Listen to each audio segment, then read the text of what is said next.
Welcome back to Blue Collar Bassin TV, and on today's video, folks, I'm gonna be showing you how to cast a baitcaster. So stay tuned. If you haven't already, subscribe to the channel, go ahead and do that. Also hit that like button if you like the content we're putting out, and also hit that notification bell. That way you can stay informed when I roll out new videos.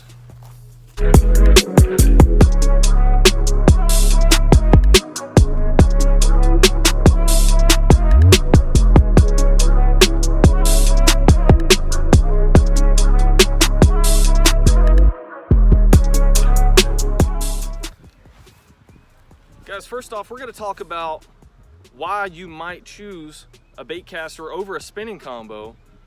Then we're going to talk about how to adjust your baitcaster. That way you're not bird's nesting and fouling up the reel like a lot of beginners say they do, okay? And the biggest reason that they do it is because they don't set their reel properly, okay? And then lastly, we're going to talk about the different techniques as far as casting goes. Guys, so why do you need a baitcaster? All right, a baitcaster is going to allow you to cast a lot easier than a spinning rod, and also it's going to allow you to cast heavier baits a lot easier and more accurately than that with a spinning rod. And the reason for that is because you use your thumb to control the distance, and you're able to pitch, flip, and things like that, and it not be as difficult as if you were trying to do that with a spinning combo. So guys, I hear it all the time, I can't fish a baitcaster because it's too difficult. Guys, this is not difficult. I'm not smart by no means, and I can do this. I've been doing this since I was a kid. Okay, first off, setting up your reel so that you don't bird's nest. All right, nobody likes bird's nesting. It's gonna make your day on the water miserable. Okay, we wanna eliminate that at all costs. So the first thing you need to do is we're gonna watch the bait drop. Okay, it dropped pretty softly. Okay, if I was a complete beginner, I would go ahead and tighten down.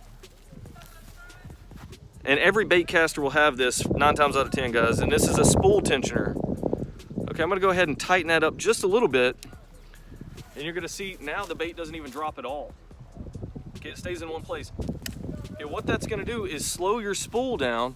That way it doesn't overspin, and that's where you get the bird's nesting. Okay, is if you whip it out there and this spool is still spinning, okay, and that bait is not flying as fast as this spool is. Okay, so to minimize that, we're gonna hold the bait back more. That way the spool doesn't overspin. All right, we're gonna tighten that up. Also, the second setting you have that controls kind of if you're gonna bird's nest or not is your brakes. Okay, this Lew's speed spool right here has a magnetic braking system, and it just has a little dial right here. Okay, if you're a complete beginner, go ahead and set that more towards your maximum setting. It slows down the bait when it's in the air. Okay, so when it's about to fall, it's slowing the spool down gradually before that bait hits the water or the ground. Okay, now that we have both of these in place, we can go ahead and try to cast a little bit. Go ahead and depress the button to cast it, and we just sling it out there. You guys, all I did was keep my thumb on the spool the whole time.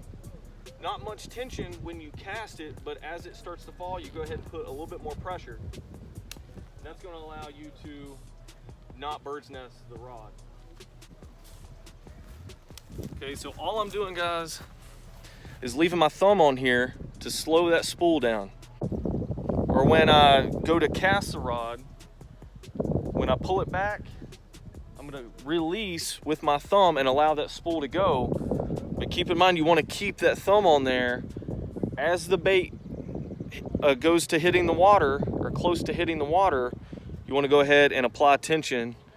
And guys, as you get more experience with using a baitcaster and it gets more comfortable to you, you guys will be able to, flip and pitch and be a lot more accurate with your cast. And you're gonna do that just by controlling it with your thumb. Okay, it's super easy, guys. All right, now I'm gonna show you a couple different techniques that you can use to cast. There's a bunch of different types of casts that you can do, from just a standard overhead cast. There's like a side cast where you bring the rod more horizontal across the ground. There's also flipping and pitching that you can do, which is where you get the bait very accurately to where you're trying to hit your target. All right, simple overhead cast. Guys, you're just gonna hold the butt of the rod here. For beginners, I suggest this, hold the butt of the rod. You're gonna have your hand on the grip with the trigger, with your thumb on the spool, and you're just coming straight across like this. And that's gonna allow you the most control when you're first starting out.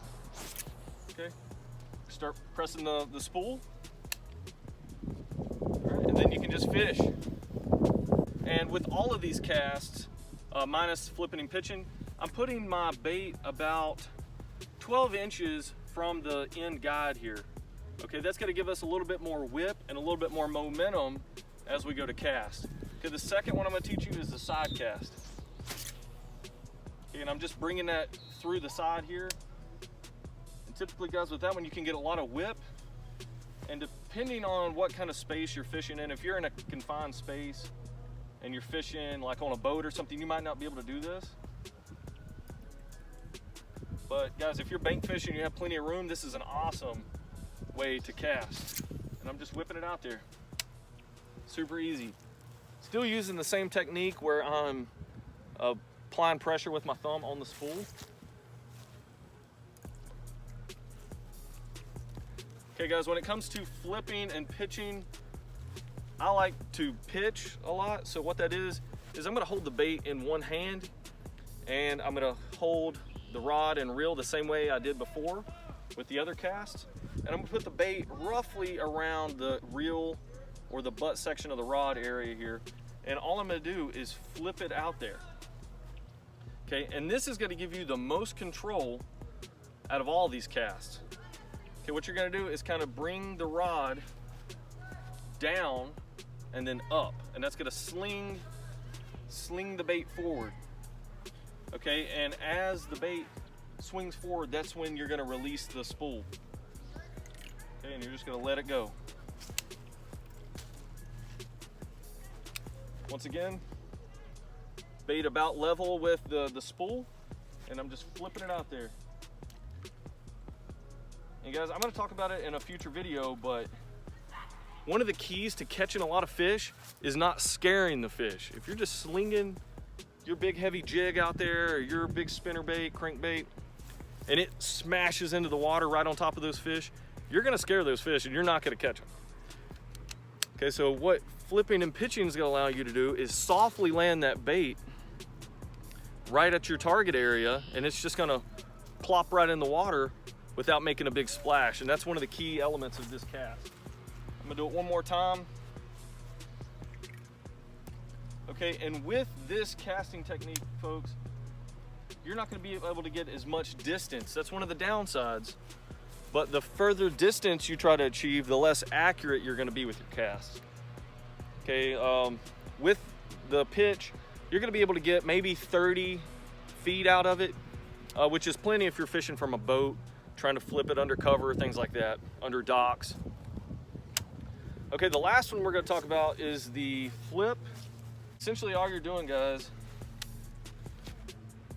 is you're taking the line in one hand from the first eyelet here to the reel, and you're just pulling that out, and what that's gonna do is allow the bait to get closer. And you're just gonna use the same flipping technique that you did for the pitch. Okay, and you're just plopping it right in the water. And what that's gonna allow you to do, guys, is fish a lot more. You're gonna be able to present a lot more presentations into the water versus just pitching where you have to reset and cast it every single time. I'm gonna show you one more time. I'm taking the line in this hand. I'm depressing the button on the reel. I'm bringing the bait up. Okay, I'm gonna go ahead and flip it like this. Okay, and that's gonna plop down in the water. Okay, let's imagine you're on a boat and you're just constantly making a bunch of different casts. Okay, you can see how many different presentations you're able to achieve just by flipping, which is this is the most accurate one, but like I said, it's sometimes not as functional as pitching, okay? And that's where it actually is very functional. And guys, once you get a little bit more confident and better at using a bait caster, you can go ahead and loosen the spool tensioner just a little bit. That way the bait slowly falls versus not falling at all. And what that's gonna do is allow you more accuracy, but with that, you're gonna have to have a little bit more control with your thumb on the spool, okay? If not, you're gonna go back to bird's nesting. But that's just another tip. And with the flipping and pitching that I'm gonna show you, you're gonna have to definitely loosen this up a little bit more, but to achieve any kind of distance, okay? If you have it to where the spool isn't turning at all, when you just release it like this, that bait's not gonna go anywhere, okay? So with that, you're gonna have to get a lot better at using your thumb, okay? Guys, don't be intimidated by a bait caster. It's real easy to do, it's real easy to cast, and I promise you, you'll be able to do this before you know it, okay? With a little practice, you're gonna be able to cast a bait caster, no issues. So guys, I hope you liked this video. Go ahead and hit that like button if you haven't already, hit the subscribe button, and stay tuned for the next one.